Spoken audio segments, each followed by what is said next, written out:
Why are most people's lives so full of stories? Number one, foundational problem. Psalms chapter 11 verse 3, and what the Bible says, if the foundation be destroyed, what can the righteous do? Most of us, our lives are full of stories today because our foundation has problem. Check your father, his life is full of stories. Check your mother, her life is full of stories. And now they gave birth to you, inside story. And now you have started telling story. Even your children have copied story. Today, that trace shall end in the name of Jesus. Can we look at John chapter 9 from verse 1? Most people's lives are full of stories today because of their foundation. Because of where they came from. John chapter 9 from verse 1. Can you give it to me? Yeah. As Jesus was walking along, he saw a man who had been blind from birth. Listen, that man's foundation, his story started from birth.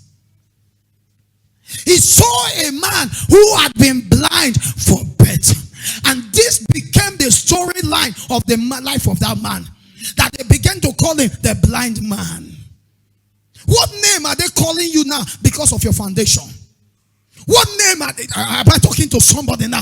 What name have they given to you now because of where you came from? Because of your foundation. You are suffering it. You are going through it. Not because you like it. Not because you desire it. But because it is associated to your foundation.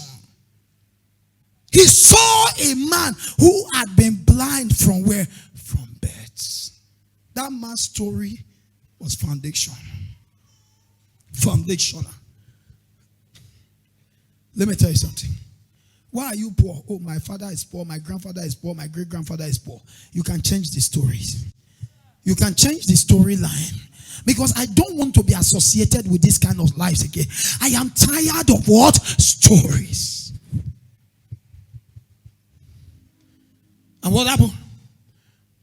Teacher, his disciple asked him. Teacher, his disciples asked him. Why was this man born blind? Why was this man born blind? Was it a result of his own sin? Was it a result of his own sin? Or those of his parents? Or those of his parents? It was not because of his sin. No, it was not because of his sin. This thing came from his foundation.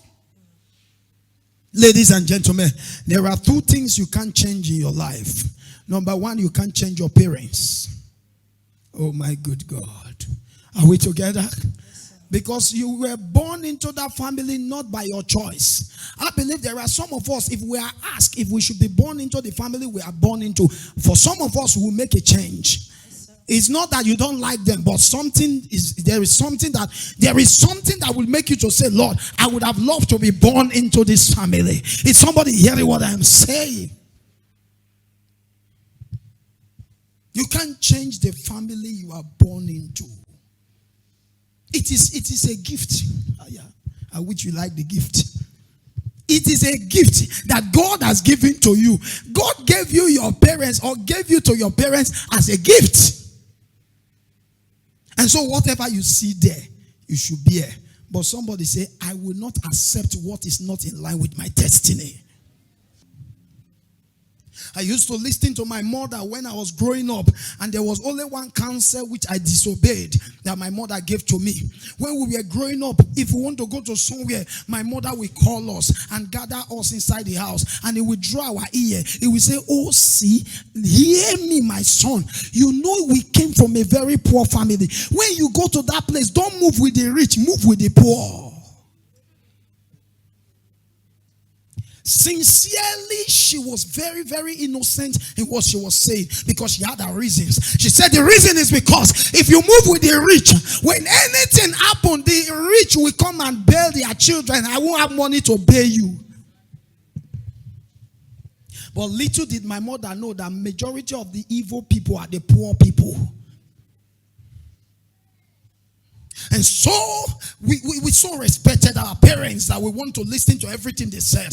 But one day I was in a school called ICE. It's supposed to be a kind of it's not like a government school, it's not like a private school, it's a very unique school of itself, ICE. And in that school, I happened to have a classmate who the parents have about 4 different cars then that they used to come and pick them. And this classmate happens to very, very close to me. And he would always tell me, oh, a driver has come, please, can you follow us home? And anytime this person speaks like this, the voice of my mother will come, don't move with the rich. And it started with obedience that I will be trekking home. Meanwhile, these people pass through my domot to go to their house. Hiya! I would trek home, and my own sense has cleaved to my mother's instruction. Don't move with the rich, move with the poor. And so myself and other poor ones, we would trek from ICE to Yewe Kanubini. And yet the person that's supposed to pick me is going to pass through ICE, pass through my street, down to the upper mission where they are going to their houses. And one day I said to myself, can we keep moving with the poor? Where are we going to be rich? Because the poor that I was moving with, their life was not moving forward. And at the time I hated poverty, because don't ever pray for your enemy to be. Poverty is not something to be desired. Yesterday I asked them question in this church. I said, how many of you desire the miracle of healing? If you know you need the miracle of healing, I said, okay, let's assume God has given us option in this house. Financial miracle, miracle of healing. Those of you that need miracle of healing, raise up your hand. There were 3. And those of you that need financial miracle, raise up your hand. There were many. I said, now I know where our prayer point should go. Because we're talking about healing of all kinds of diseases. I told them yesterday, I said, even poverty is a disease. Yes, so poverty is a disease. Why will it not be a disease? Are you not aware that the medical practitioners have proven it, and it has come from research, that anger is now a disease? Anger has been proven to be a disease. Anger, majority of the victim of cancer patient is resulted as a result of anger. So right now, they are looking for solutions on how to manage anger now, because anger has been listed into diseases. I said to them, if they list anger into disease, then they should list poverty into disease, because poverty is even worse than that. Am I talking to us here? Poverty, I think, is a worse disease. If anger is a disease of the mind and of the temper, then poverty is a disease of the pocket, and should be given attention to. And one day I made up my mind. My friend was talking. Oh, our driver is coming. I said, today I'll follow your driver. And ladies and gentlemen, for the first time I sat under an AC car, they dropped me in front of my house. From that day, I never followed the poor again. Because what is not good is not good.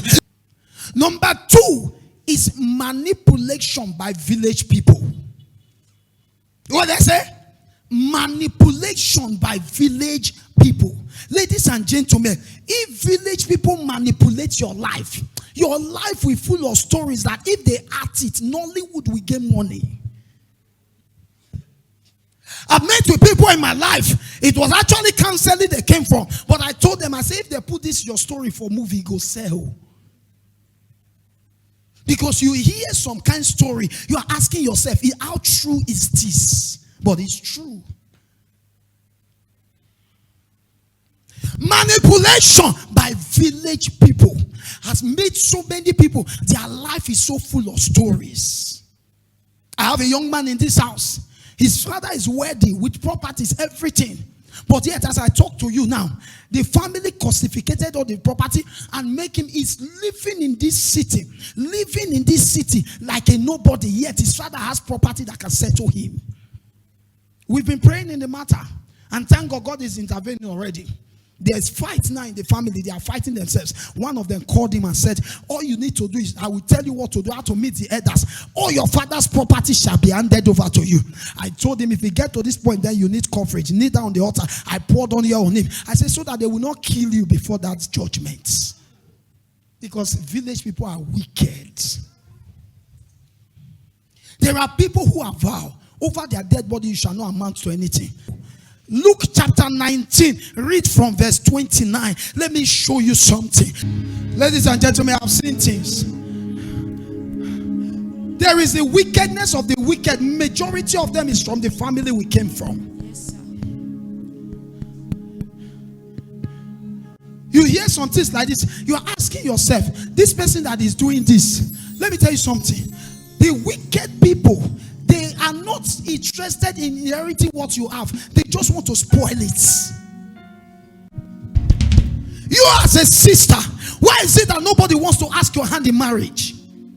Everybody look at you. You are so beautiful. You are so educated. You have what it takes to be a wife. You are so industrious. You are not a liability. But any man that came into your life will never talk about marriage. Why?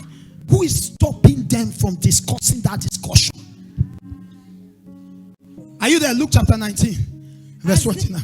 As they came to the town of Bethphage, As they came to the town of Bethphage and Bethany, on the mountain of Olives, he sent 2 disciples ahead. He sent 2 disciples ahead. Go into the village over there. Go into the village over there. He took them. And as they enter it, he will see a coat tied. When you enter that village, you will see a coat tied. That he has never been riding. That has never been ridden on. Untie it. Untie the cords. And bring it and here. Bring the cords. Now notice what he said again. Untie it and bring the cords. Yes. If anyone asks what anyone asks, in other words, the cord was not just tied there and left alone. They tied the cord and they placed a monitoring agent. Make sure that this thing does not live here. Now, what is the problem of that court? That court was actually made to work in the city, but the Bible said it was tied in the village. This is what I call needed in the city, but tied at the village. My father was very intelligent. In the whole of Abia State, my father took first. My father came to this city and tried to make life work. One of my uncles said to me when I went to the village face to face, he said, until your father returned back home to bury his father, he will never make it in the city. And I asked him, I said, has his father not been buried? They said, no, he has not buried his father. I said, please, can I see the corpse? They said they don't put her for grant. I said, what is the definition of burial? The definition of burial is that you dig the ground, you put the person, you cover the person. Burial has ended for me. But the man said, no. Until he comes back and buries his father, he will never make it in the city. Now me talk him. Let him go and do anything. He will not make it. Really, then I was not having the power to stand. My father stayed in the city and became useless in the city. Who tied you in the village? Fire. When you are needed in the city. Who said you can never become? Fire. That was part of the anger that entered me. And I went to the mountain and I told God, anyone that said I should not become, may the ground open and may they enter in the name of Jesus. Amen.